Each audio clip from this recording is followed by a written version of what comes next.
Okay guys, magandang hapon sa inyong lahat. Magandang gabi sa lahat ng mga nanonood, sa lahat ng mga sumusubaybay sa ating channel. Thank you so much for joining sa ating panibagong video, no. So, sagutin natin yung mga tanong guys, at napakarami yung tanong. So, hindi ko lahat nare-replyan. I tried my best na i-reply lahat ng mga video comments, no. Kaya lang minsan ay nakakaligtaan ko yung iba. So, what we're going to do tonight ay sagutin natin yung mga tanong na itinatanong ninyo pagkatapos lamang ng isang maikling intro.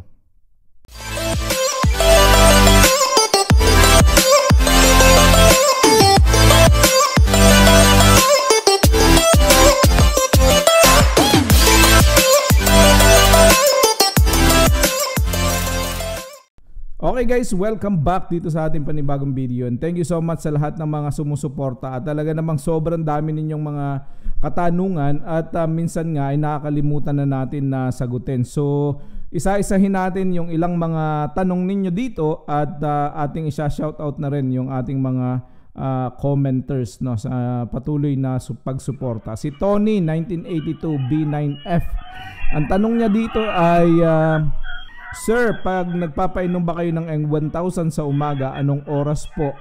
And hanggang anong oras papalitan ng water? Same po sa Vitamin Pro sa hapon, what time po lalagyan and aalisin? Salamat po. So, Eng-1000 guys, isa sa mga pinakang importanteng sagot ay yung Eng-1000, ibibigay natin yan when our chicken, our RTL chicken ay mga nasa around nasa 28 week to 30 week, no. So dapat medyo mature na yung ating mga manok para kung lumaki ang kanilang mga itlog ay kaya na nilang ilabas ang mga itlog na to. Kasi syempre, ang isa sa mga nagiging issues natin, nagiging problema natin, particularly sa farm ko, is yung maraming mga nagkakaroon ng prolapse, no. So ang problema sa manok na nagkakaroon ng prolapse ay namamatay yan o kaya naman ay matagal gamutin, no. So yan, kailangan ay aware tayo dyan sa pagpapainom ng Eng-1000. But anyway, sa pagpapainom, pagka papainumin nyo na, kami sa umaga kami nagpapainom 6 o'clock ng umaga bago namin pakainin yung aming mga manok, no. So binibigyan namin ng Eng-1000 bago pakainin, tapos pinapakain na namin ang mga manok, tapos hahayaan lang namin yan na maubos hanggang sa maubos, tapos saka namin papalitan ng malinis na tubig, no. So sa hapon naman, ang Vitamin Pro ay pwede nyo yang gamitin pagdating pa lang ng manok, no. 16th week pa lang ang manok, pwede nyo nang bigyan ng Vitamin Pro. Tapos pwedeng 3 times a week, no, pwedeng everyday, depende sa kung anong gusto ninyo at kung ano ang kaya ninyo budget wise, no. Pwedeng once a week, depende kung ang mga manok naman ay masisigla at maayos, no. So guys, pwede yan sa hapon kami nagpapainom mga around 3 o'clock, tapos by the time 8 o'clock tapos na yan, lights off, ubos na yung kanilang mga inumin. Sa umaga na magre-replenish ulit kasi syempre yung mga manok hindi naman umiinom sa gabi pagpatay na ang ilaw, no. So tutulog na rin yan, magpapahinga, magre-recuperate para na sa ganon bukas ng umaga ay may kakayanan na sila uling mangitlog, no. So yon, importanteng tanong sa ating paggamit ng Eng-1000 at saka Vitamin Pro. So dun sa farm namin practice ito. Hindi ko alam kung ano yung practice sa ibang mga farm. So iba-iba sigurong farm, iba-ibang practices. Kami, everyday kami nagbibigay ng Vitamin Pro, mapera Sabado at saka Linggo. So Sabado, malinis na tubig ang pinapainom namin sa buong araw. Tapos sa Linggo ay nagbibigay kami ng antibiotics, no. Itong antibiotics na to, ito yung tinatawag na bacterial flushing, no. So nagbibigay tayo ng bacterial flushing, hindi ito yung treatment dose, no. Ito yung maintaining dose. So magkaiba yon kasi pagka maintaining dose, mababa lang yung binibigay nating dosage ng ating antibiotics, no. Tapos pag treatment dose, double ng dosage yun. So yun ang practices namin.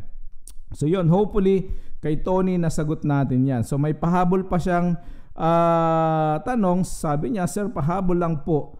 Sa anti-malaria, ano po bang ginagamit nyo na gamot and paano po ang dosage? No? So dito naman sa anti-malaria, ang ating ginagawa diyan ay binibigyan natin ng Sulfar QR ang ating mga manok. No? Pagka nakita natin medyo green na ang kanilang mga itinatae, iniipot, nagbibigay na tayo ng Sulfar QR. Kaya lang syempre, because we have already bacterial flushing regime, medyo hindi na kami nagkakaroon ng ganitong klaseng problema. So almost 3 times a month, once a month o maybe twice a month nagbibigay kami, depende kung saan nagfo-fall yung Sulfar QR. Nagbibigay na kami niyan. So once every month nagkakaroon kami ng bacterial flushing ng Sulfar QR, no? Pero every week meron kami. Syempre iba-ibang mga antibiotics yung ginagamit natin diyan. Okay? So hopefully Tony, itong iyong sagot, itong iyong tanong ay nasagot natin ng maayos. Shout out sa iyo. Maraming salamat sa pagsuporta at pagsubaybay sa ating channel. Sunod nating mga tanong. Sir, saan po ba kayo bumibili ng inyong mga RTL? So, eto lagi ang palagi ang tanong sa atin. Halos lahat ng comment ay nagtatanong saan bumibili ng RTL, saan bumibili ng cages, no? So, kung kayo ay mga nasa norte, sa area ng norte, actually hindi ako nagre-recommend ng agent, no? Kung kayo ay nasa norte, malapit kayo sa Pangasinan, Nueva Ecija, Pampanga, yan dyan sa may Tarlac, kalimitan sa malalaking mga farm ay nanggagaling diyan. So kung kayo ay taga riyan, isa sa mga refutable, no, according to a lot of comments at a lot of recommendations, ay isa sa pinaka-reputable, hindi pa ako nakukuha sa kanya pero ginagalang siya na nakukuhanan ng maayos na RTL chicken is si Mang Mags. May channel po siya, si Mang Mags po ang pangalan ng channel. Pwede din nyo siyang puntahan sa kanyang Facebook page, meron din po siyang Facebook page doon at pwedeng doon kayo kumuha. Maganda po dito, doon po sa kanya nakakabili ka na rin ng mga cages kasi gumagawa na rin sila ng kanilang mga cages na binibigay nila sa kanilang mga clients.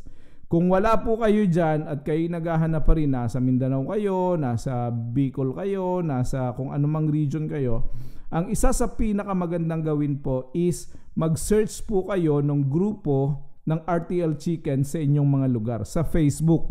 So ganun po ang ginawa ko nung nagsisimula ako. Ako po ay nag-search ng mga pwedeng supplier ng RTL sa Facebook, sa group page po yan, sa mga group chats. So ngayon, nung ako ay nakahanap ng maraming mga available na nagsusupply sa Oriental Mindoro, ang ginawa ko po ay yung mga nakita ko na pwede kong kuhanin, ang criteria kayo mura, legit at saka okay, no, maayos kausap, saka ko po yun kinuha yung kanilang mga background checks, no. Nag-background checks po ako sa mga tao na to. Humingi ako ng mga tao na diniliberan na nila sa Oriental Mindoro, tapos nagtanong ako sa mga tao na diniliberan nila kung okay ba tong mga tao nito, legit ba to. So ganun po ang ginawa ko. Pero syempre kayo po ay kailangang magkaroon ng sarili ninyong diligence, no? Kailangan meron kayong due diligence sa paghahanap ng inyong mga sariling mga supplier. Ako po, hindi po ako nagre-recommend kasi mamaya okay sa akin tapos palpak sa inyo tapos sasabihin nyo si Sandugo TV pangit ang nirecommend sa akin, hindi maganda yung supplier na binigay. So ayoko po yung ganon. Ang gusto ko po mag-research kayo ng sarili ninyo. Ang pinakamabisa at pinakamadaling gawin is mag-search po kayo ng mga Facebook groups at chat groups na meron doon sa inyong lugar. Halimbawa kay taga Catanduanes.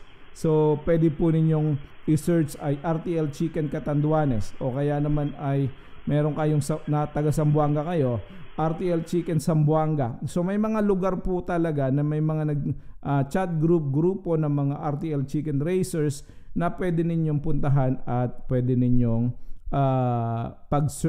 paghanapan, no. Doon ka po kayo mag-search, no. Pwede po 'yan. So ganun po ang ginawa ko.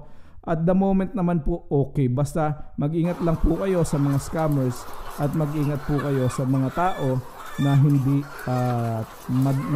maayos kausap, no. So yun po ang ating tanong dyan sa ating ang sagot natin dyan sa tanong na yan. Okay, sunod. Ano pa ba? Meron pa tayo ditong mga tanong. Imagine mo na ang iyong pasweldo.